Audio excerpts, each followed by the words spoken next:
David, we think our consciousness is everything that we do, but I know when I move my arm, there are so many muscles and nerve impulses going on that I'm not conscious of at all. You've really made the point that most of what we do mentally, behaviorally, we have no idea.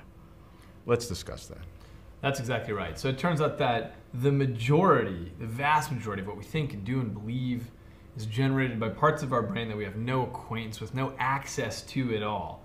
And you know, when you think of an idea, when you say, oh, I just thought of something, it wasn't actually you. Your brain's been cooking that under the surface for days or weeks, and it serves it up to you, and you say, hey, I'm a genius, I just thought of something, but it wasn't actually you, because in this vast, you know, wet biomechanical network that's happening under there, that's where most of our life is actually happening. And so there are many interesting examples that have come out about unconscious influences on people's lives. There's a whole literature that's come up recently that's sort of funny and silly about if your name is Dennis or Denise, for example, you're more likely to become a dentist. Or it turns out you're statistically more likely to marry somebody else whose first name begins with the same first letter as your first name. So Joel and Jenny or Donnie and Daisy. Things like this are small effects, but they're statistically verifiable. And the important part is they're not part of people's conscious narrative. So it's even affecting behavior. Oh, not yeah. just doing things unconscious as part of what you want, but it's affecting things that you decide upon that you don't know why you've done it. That's exactly right. And there's a whole category of things like this. It turns out if you're holding a warm mug of coffee, you will describe your relationship as your mother with your mother as being closer than if you're holding a cup of iced coffee, in which case you'll describe that relationship farther. If you're given a political opinion questionnaire and you happen to be standing next to a hand sanitizer, your political opinions will become more conservative when you're standing next to the hand sanitizer, presumably because of a threat of outside forces. So there are all sorts of measurable things like this, and these are small, but they add up.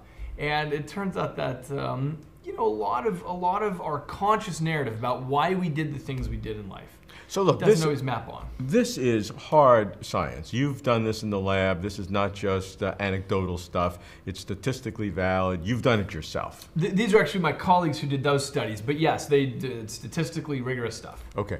And does that give any justification to all the Freudian, subconscious, psychoanalytic stuff that's largely been discredited over the years? Well, that part has not been discredited. So Freud was the first one to really nail the idea of the unconscious. It turns out there's been a long history, since at least the 1200s, of people suspecting that you wouldn't be able to explain everything about human nature just by sort of rational this and that.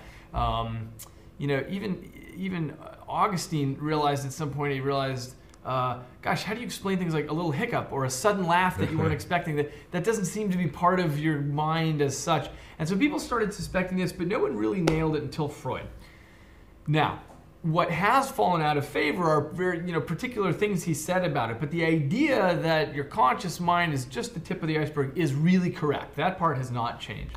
Now, Freud lived before the blossoming of modern neuroscience, so we know a lot more now, and we can sort of try to dig down in there. So in going further in understanding how the brain works, what is the role of illusions? We see optical illusions that are so powerful, you know it's an illusion, but still you see it as an illusion. Yeah.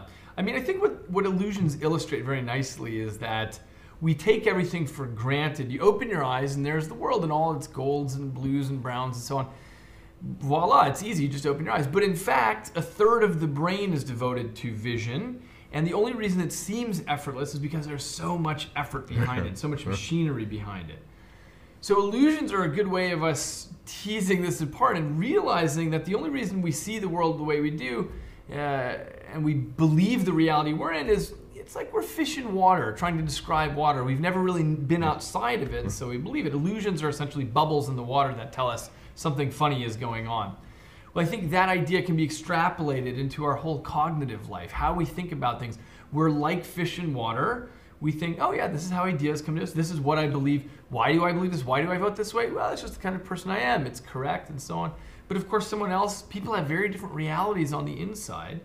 And irrespective of their conscious narratives, really it has to do with stuff much deeper down. That they have no conscious awareness of. That's right. Usually we have no access to why we believe those things that we do. And in fact, they are a very complicated, untangibly complicated interaction of genetics and environment, by which I mean, the genes you come to the table with, mixed with every experience you've ever had, including the environment in utero in your mother's womb, and the lead paint on the walls, and the abuse as a child, and the experiences you had, and the culture you're embedded in.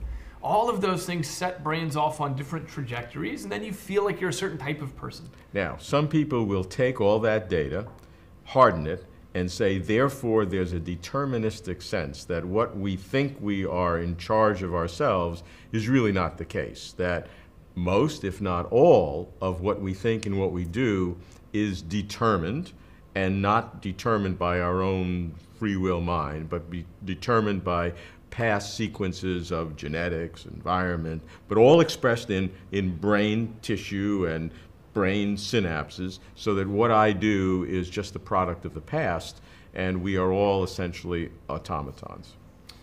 Well, there's a set, so that might be true. This issue of do we have free will or not is a contentious topic. Many neuroscientists land on the side that we probably don't have free will because everything in the brain is connected to other things in the brain. So everything's driving and being driven by other things. So it's hard to figure out how we would slip the ghost in the machine in there, the uncaused causer, into that otherwise maybe deterministic system. On the other hand, it may be that we do have some sort of free will and that our science is just simply too young to understand that at the moment. What seems clear to me is that we don't have a killer experiment to distinguish those two.